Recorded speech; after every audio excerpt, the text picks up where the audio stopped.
If you mention the fairies to people today, most people, they think you're talking for children. But the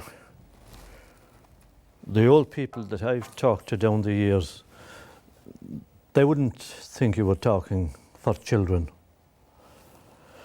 Because some of the stories I've heard from those same old people, their own experiences, I tell you, some of them would put you thinking. For example, I was told by a man from Askeaton in County Limerick the following story. The same man, he was mad for cards. He'd play cards 7 nights a week. He'd play cards on Good Friday night. He was crazy about cards. And now, when he was young, it wasn't for money. No, just for the love of the cards themselves. Because there wasn't much money at the time. And if he won 2 or 3 pence of a night, well, look, it would buy fags for him the next night. And the cigarettes at the time were woodbines, coffin nails. They used to sell them by the 5, 2pence for 5. And he told me that this particular night he was out. And remember now, the games wouldn't be played in pubs. They didn't have the money. They didn't have the money for drink. They'd all be in houses. And to be your house one night, my house another night, this house another night, they'd do the round, 7 nights in the week. Now, he had a bike. He was one of the lucky ones. Most people were walking, but he had a bike. And he said it was one of the old black bikes. No gears, nothing fancy. I remember my father had one of them. God, they'd last you for years and years. But the only drawback with them was they were heavy. If you had to cycle one of them up a hill, you couldn't. You didn't. They were grand on the level, but up a hill, you had to get off. But anyway, the same man, he said this particular night, he had won a few pence. He was coming home, delighted with himself. And on his way home, his round was always more or less the same. At the end of it, he had to come up this particular hill and, of course, like I said, get off the bike. Now, when you get to the top of the hill, he could freewheel home. His home was only about 6 or 7 minutes away. He could see the house, in fact, from the top of the hill. But on this particular night, he said, he was making his way up the hill, and about halfway up on the right-hand side, there was a gap. Now, I checked this out afterwards to see was he telling me the truth, and he certainly was. It's still there to this very day. Now, the gap isn't a gap anymore. There's a gate there today, but at that time there was only a bush thrown in the gap. I suppose there was no traffic that time. If the cattle escaped from the field, it didn't matter that much. Times were quieter. But as I say, he was making his way, pushing his bike up the hill on this particular night, very happy with himself, with his few pence in the pocket, price of fags for the next day, and all of a sudden, out the gap came this something. Now, it was a brightish night, and he thought, of course, it might be a badger. Now, of course, if a badger grabs you by the leg, you're in trouble, because a badger has strong jaws and sharp teeth. And the problem with a badger is, if a badger catches a hold of you, its jaws lock. You can't get it to let go. So, of course, what Sean did was he jumped back, but at least the bike was between him and whatever was there. He jumped back and looked down, and it wasn't a badger or any kind of an animal. There was a small man. No, not small, but the size, he told me, of a 2-year-old child, maybe. Now, the first thought that came to his mind was, what's a 2-year-old child doing out at this time of the night? It was heading on towards midnight. And he looked down at the child, as he thought, and the small fella looked up at him. And they were, what Sean thought was maybe a minute or so, which probably wasn't. Maybe it was only 10 seconds, but time goes astray when you're surprised. And then the small fella said to him, "Aye, will you ref our match?" And immediately Sean knew who was there. One of the fairies. Because many a night he had listened to stories around the fire at home when the old fellas would be telling, or in neighbours' houses, and when the fairies would come up in the conversation inevitably and always, you know yourself, the fairies are like us and they do everything that we do. They play hurling, they play football, they dance, they play music, but they always need a human being to do their business properly. And if you're the person they ask, or you, or me, you better go with them. If you do, they'll probably reward you. If you don't, big trouble. So Sean knew that, and he said, all right, he says, but where's the game? Man. And the small fella, in he went, around the bush in the gap, into the field, and Sean followed. And as soon as he set foot in the field, there inside he saw the two teams with their hurleys in their hands, staring at him. No word spoken. Now, you know yourself, when you go into a room or any place else and there's a crowd there watching you, nothing said. You know, it's a kind of an uncomfortable feeling, and that's exactly the way he felt now. And what next?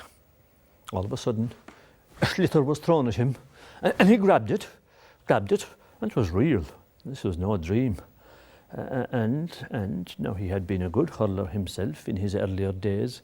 He was past all that now. But he said, all right, boys, are you ready? No word spoken. And he threw in the ball. Now he told me, I had no whistle, I had no wristwatch, all I had was my pocket watch and chain, but I had to ref it, and I did. And holy God Almighty, as soon as I started the match, then play any match, they started killing each other. They led into each other with the hurleys and started taking the legs out, murdering each other. And I was, God Almighty, what kind of a game is this? Now, I looked behind me immediately to see would I make my escape. And then I saw something. Out of the corner of my eye, I saw the small fella who had invited me into the field watching me. I said I'd better stay where I was and let him get on with it. Now, it was like a faction fight. I didn't know where they were fighting. Maybe they had scores to settle. I didn't know. I knew nothing about it. Let him at it. And indeed, they welted the lives out of each other. But when they had that over them, they got up. They didn't seem to be any of the worse for the beating they gave each other. And then I picked up the sliotar and I said, boys, are you ready for the game? I threw it in and the real game got going. And by God, they could play hurling. It was point for point. And the first point was only scored when I noticed there was no goal posts.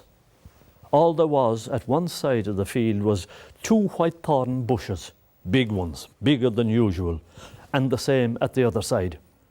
Now, the point was scored over the bushes. Now, there was a goalie, but there was no crossbar. Otherwise, everything was the same as a normal hurling field. And like I say, it was point for point and goal for goal. They were evenly matched teams, no doubt about it. God Almighty, they were better than Kilkenny or Tipperary or any teams you'd see in an ordinary field. I had trouble keeping up with them. They were mighty players. And it went on and on and on, right down to half-time. And at half-time, there was only a couple of points between them. At half-time, one team went off to that corner of the field, the other team went off to this corner of the field, and they're snarling at each other like two packs of wild dogs. I went to this corner and I had a few minutes at half time to be wondering what in God's name am I going to do, because if this crowd win, that crowd will kill me, and if that crowd win, this crowd will kill me. What am I going to do? And I decided I'd have to make the game a draw. I whistled him out. Now, as I said, I had no whistle, only my fingers. I whistled him out for the second half, and I threw in the ball, and off they went again. Mighty game, point for point, goal for goal. And as it was coming down to full time, Always there was 3 points between them. And I was only worried if this team that was 3 points up scored the 4th point, I was finished. I was gone. So I had to make it a draw quick. And lucky for me, just with a minute to go, there was a small free, a foul, in front of that crowd's goal, in front of the square, and I whistled it up and I said, penalty, penalty. And of course it wasn't a penalty at all, only a free.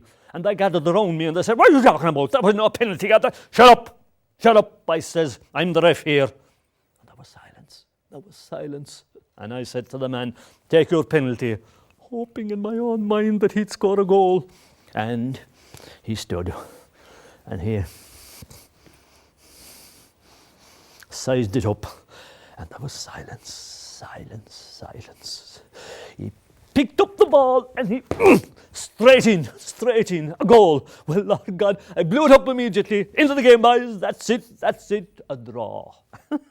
Well, they gathered around me. The 2 captains shook my hand and they congratulated me and they said, mighty man, mighty game, tremendous reffing entirely. We're here for the last 300 years waiting for a referee like you.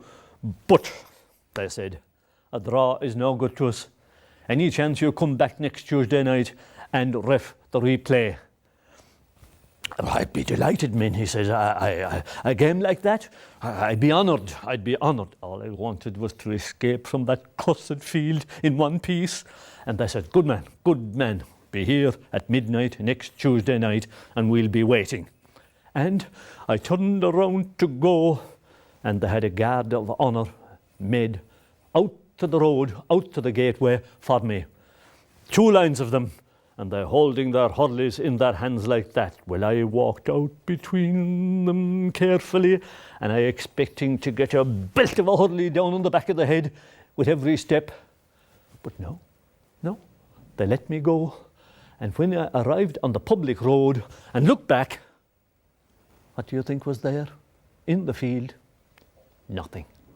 Empty field under the moonlight. Now, I tell you, I didn't hesitate.